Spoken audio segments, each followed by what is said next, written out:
c'est des hommes et des femmes qui sont spirituels. Qui sont spirituels. La Bible dit que comme le Père est esprit, nous aussi soyons des esprits. Tapotez le live et partagez cela, s'il vous plaît. Alléluia. Et c'est là que beaucoup des églises dans le milieu francophone ont échoué. Amen. Beaucoup des églises dans le milieu francophone ont échoué dans cette dimension. Nous avons perdu le contrôle parce que l'église est remplie de gens charnels. Alléluia.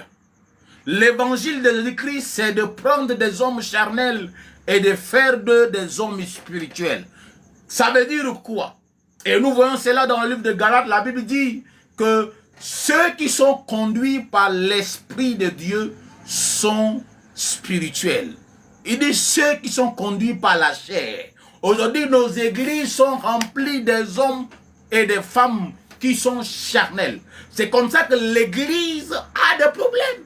Nous ne pouvons pas transformer nos sociétés. Nous ne pouvons pas apporter un changement positif dans nos milieux en Afrique. Donc c'est normal que des fois, les gens se lèvent, ils attaquent l'église. Ils disent que non, maintenant, les soi-disant Kamites ou Kémites là, eux ils disent que non, nous devons revenir à nos traditions. Alléluia. Nous devons revenir à notre tradition. Ils disent que la Bible n'a jamais été le problème de Loire. La Bible n'a jamais été le problème de l'Africain. La Bible est la solution au problème du noir et du blanc. Même le blanc a besoin de l'évangile de Jésus-Christ. Même le noir a besoin de l'évangile de Jésus-Christ. Donc la troisième dimension de l'évangile, c'est le spirituel. C'est-à-dire que l'évangile doit aussi toucher le côté spirituel. C'est-à-dire que nous devons susciter des chrétiens qui sont conduits par le Saint-Esprit. Nous avons besoin des chrétiens. Donc c'est pourquoi beaucoup d'hommes de Dieu ont échoué. C'est pourquoi quand certains hommes de Dieu qui n'ont pas compris le côté mystique de l'église. Je vais choquer certaines personnes. L'église est une entité mystique. Alors quand je parle de mystique, beaucoup de gens n'ont pas compris. Beaucoup de gens pensent que le mysticisme, les gens, quand ils entendent le mot mystique là, du coup, poum, ça renvoie aux choses négatives. Ils pensent que c'est de l'occultisme, c'est la magie noire. Non. Quand je parle du mysticisme, je parle de l'art de connaître les mystères. L'église de Jésus-Christ a pour fondement les mystères. C'est pourquoi beaucoup de pasteurs que le diable a recrutés n'ont pas compris cette affaire. Alléluia. Beaucoup de faux pasteurs, faux apôtres, faux prophètes que le diable a recrutés. Oui, quelqu'un entend mon mot. Il y a des pasteurs que le diable lui-même les a recrutés. Il les a recrutés, alors ils n'ont pas compris le fonctionnement de l'église. Ils n'ont pas compris l'évangile de Jésus-Christ. L'église a pour fondation les mystères. Et lorsque nous prêchons l'évangile authentique, et cet évangile authentique va transporter les chrétiens du règne charnel à un règne spirituel qui les permet de connaître les mystères du royaume. Jésus a dit à ses disciples, à vous il a été donné le pouvoir de connaître les mystères du royaume. L'église est une entité mystique. L'église n'est pas une organisation humaine. L'église n'est pas un club social. L'église n'est pas un rassemblement religieux. Alléluia. C'est pourquoi certaines personnes ne comprennent pas cette affaire. Quand nous parlons de genre de choses comme ça, ça les rend confus. Nous les chrétiens, en réalité, nous avons un côté, la chrétienté a une dimension mystique. Et seuls les chrétiens qui comprennent cela, qui deviennent heureux, qui prennent le contrôle. Et ils commencent à dominer sous les forces de l'enfer. My God, my God, my God. Alléluia. Je prie que le Seigneur ouvre ton entendement. Donc l'évangile de Jésus-Christ ne se limite pas simplement au salut des âmes perdues. Au-delà du salut des âmes perdues, nous avons le bien-être des hommes et des femmes que le Seigneur met sous notre autorité. Si vous êtes pasteur, quand quelqu'un devient membre de votre église, dites-vous que Dieu vous a confié une destinée, une carrière, une personne qui doit vivre normalement et être épanoui dans la société. Vous devez l'enseigner comment. C'est pourquoi vous allez voir des églises dans le milieu anglophone, ils ont des sommets pour les hommes d'affaires, ils ont des sommets pour les politiciens, le leadership, ils enseignent, mais ces choses-là, quand vous venez dans le milieu francophone, vous ne voyez pas ça. Ils ont même des écoles de guérison, des écoles du ministère. La plupart des grandes universités dans ce monde-là sont détenues par des églises dans le milieu anglophone. Dans le milieu francophone, c'est l'église catholique qui est en train de faire de rage.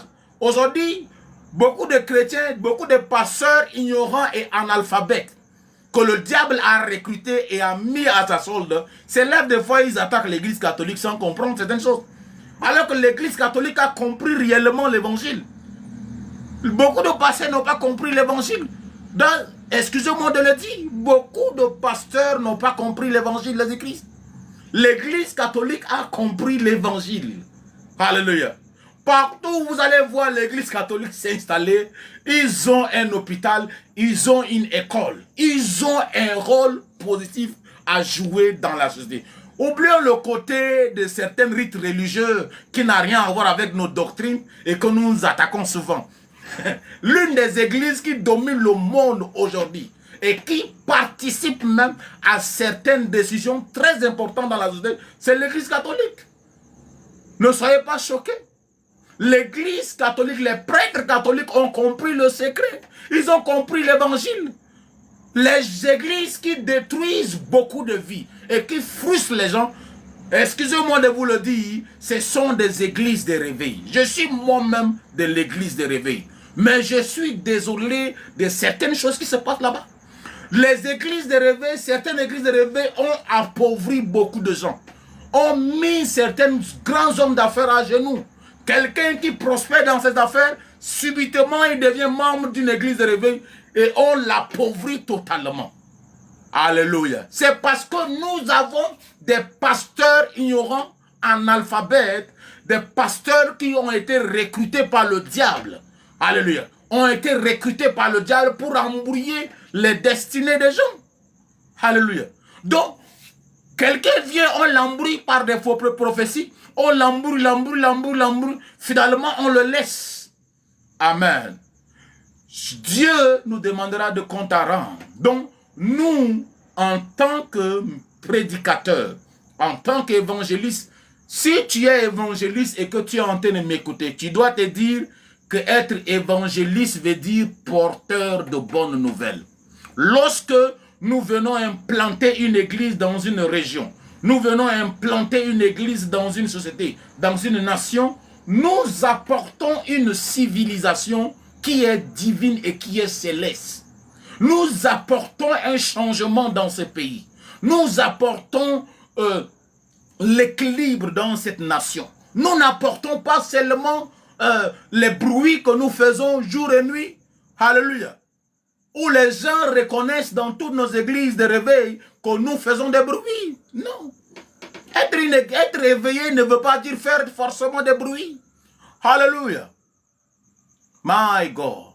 Donc, chers serviteurs de Dieu, servants de Dieu, revenons à l'évangile de Jésus-Christ qui est complet, qui s'adresse à l'âme, le corps et l'esprit. Jean a dit, bien-aimé, je souhaite que tu prospères à tous égards. Ça, c'est la dimension corps.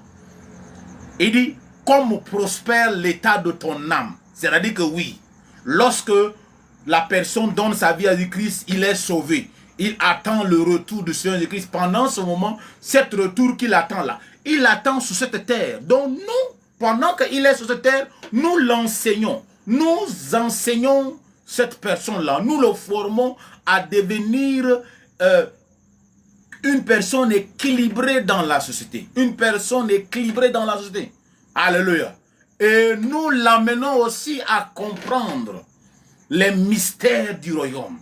C'est-à-dire que nous le faisons asseoir sous la dimension mystique de l'Église. L'Église de Jésus-Christ a une dimension mystique.